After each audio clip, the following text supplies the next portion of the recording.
E hoje, justamente um dia após esse apagão cibernético, a Microsoft afirmou que essa pane afetou 8 milhões e 500 mil máquinas com Windows, menos de 1% do total. Então, sobre esse assunto, a gente conversa a partir de agora com o Samuel Barros. Ele é o reitor do IBMEC do Rio de Janeiro e também coordenador do MBA de Liderança, Inovação e Tecnologia, a quem agradecemos demais pela participação. Samuel, seja muito bem-vindo aqui à Jovem Pan News. Obrigado, Daniel. Boa noite. Ótimo estar podendo falar com vocês sobre esse que já é considerado o maior apagão cibernético da história. Pois é, e chamou a atenção, foi a principal notícia desta sexta-feira e também uma pergunta ficou no ar, né? Ainda mais depois dessa informação, esse balanço divulgado pela Microsoft, como que um problema na atualização de um software ou de uma plataforma de uma empresa de cibersegurança acaba impactando tantos serviços, setores, empresas, sistemas governamentais em diferentes países. E a pergunta que fica é, os sistemas globais são tão vulneráveis assim? Bom, excelente pergunta. O primeiro ponto que a gente tem que observar é que o mundo ele é interconectado. Então, isso é um ponto pacífico e antes que alguém levante a mão, então vamos voltar para o passado, botar tudo no papel, esquece, isso não vai acontecer. Por causa da interconexão, quando você tem uma falha em qualquer sistema, principalmente um sistema de grande porte, você acaba gerando efeito de cascata. E foi exatamente o que aconteceu com a falha no Falcon, na atualização do Falcon da CrowdStrike, que é a empresa responsável por esse sistema. É uma empresa de cibersegurança, ela tem um sistema, que é esse sistema Falcon Sensor, que é uma tecnologia EDR. Essa tecnologia ela foca no monitoramento constante contra invasões em dispositivos físicos. Então, à medida em que você tem um problema dentro dessa plataforma, dentro desse sistema de segurança, e a atualização ela acabou provocando um problema de server, um problema dentro do sistema operacional Windows, especificamente, você acaba gerando um efeito cascata em todo mundo que vai utilizar aquela ferramenta ou aquela plataforma como instrumento de apoio. Foram apenas 8 milhões de máquinas, que corresponde a menos de 1% do parque que utiliza a Microsoft no mundo, porque você deve observar que a maior parte do parque que utiliza a Microsoft são pessoas físicas. E isso não influenciou computadores de pessoas físicas, e sim computadores empresariais e grandes servidores.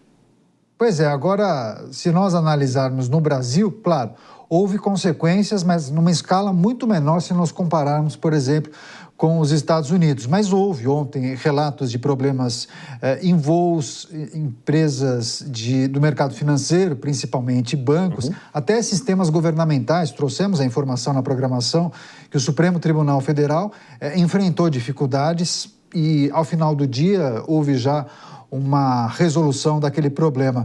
Enfim, queria primeiro a reflexão sobre por qual razão o Brasil não foi tão impactado quanto os Estados Unidos e qual é o cenário da cibersegurança quando olhamos para o Brasil?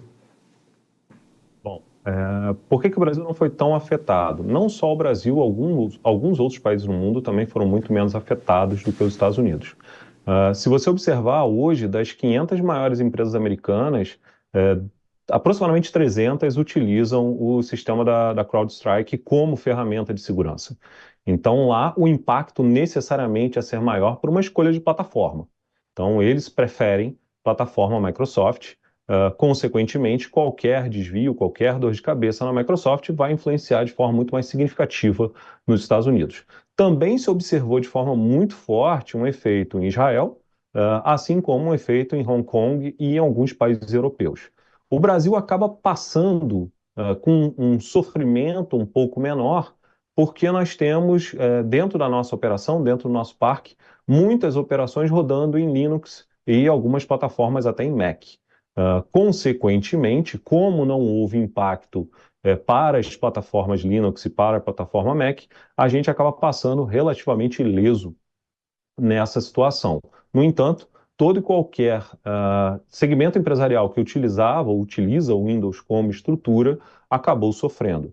Isso não quer dizer que nós tenhamos um problema de cibersegurança no Brasil. Vamos deixar uma coisa bastante clara. Foi um problema isolado, dentro da atualização do Falcon, não foi um ataque, não foi uma invasão hacker, nada do tipo. O que acontece foi que uma atualização que infelizmente veio defeituosa acabou parando os sistemas e provocando aquela terrível tela azul do Windows.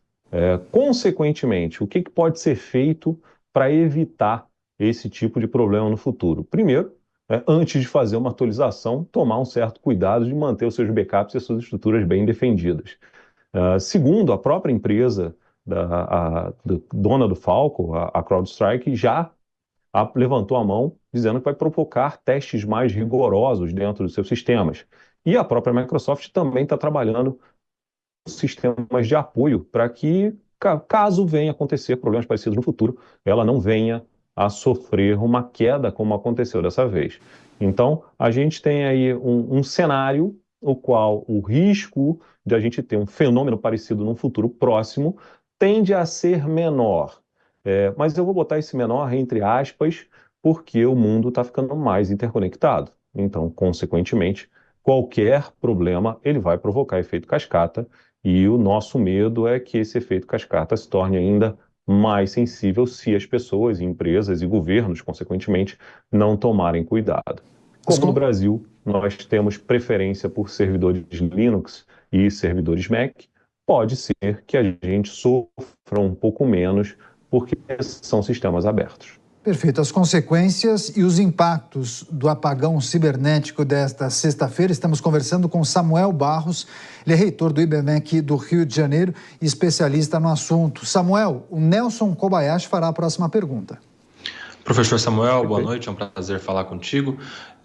Pelo que o senhor está nos dizendo, não se trata de um ataque, se trata de uma falha em uma atualização. Eu queria entender, na prática, no cotidiano destas empresas de tecnologia, se não há um protocolo de revisão dessas atualizações e se um protocolo de revisão não poderia ter evitado um prejuízo tão grande a tantas pessoas. Nelson, boa noite, obrigado. Essa pergunta é muito interessante, porque todas elas têm protocolos e protocolos muito sérios de teste de qualidade. A gente costuma dizer que as áreas de teste de qualidade de software são as áreas mais chatas dentro de uma empresa, porque ela tem que testar exatamente todos os cenários possíveis. No entanto, quando a gente fala de cibersegurança, e no caso o Falcon é um sistema de defesa contra ataques cibernéticos, as empresas de cibersegurança estão sempre correndo atrás do prejuízo. O hacker ou um malfeitor digital, ele tenta sempre estar um passo à frente das empresas, então essas atualizações elas precisam acontecer com muita pressa, com muita velocidade. Pode ter sido o caso, né, nessa situação da Crown, mas não é o que parece. O que parece é que houve sim os testes, passaram pelos protocolos, no entanto, no processo de transmissão da atualização do Falcon, acabou corrompendo alguma linha de código que provocou o efeito dentro do Windows.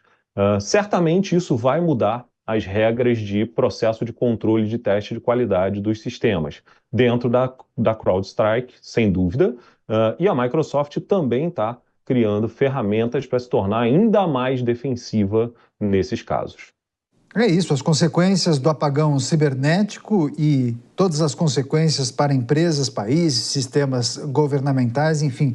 Queria agradecer demais a participação do Samuel Barros, ele é reitor do IBMEC do Rio de Janeiro, além de coordenador do MBA de Liderança, Inovação e Tecnologia. Samuel, quero agradecer demais a sua participação e já deixar um convite para próximas ocasiões e próximos telejornais. Grande abraço e até mais. Muito obrigado, um prazer ter falado com vocês e fico à disposição. Boa noite.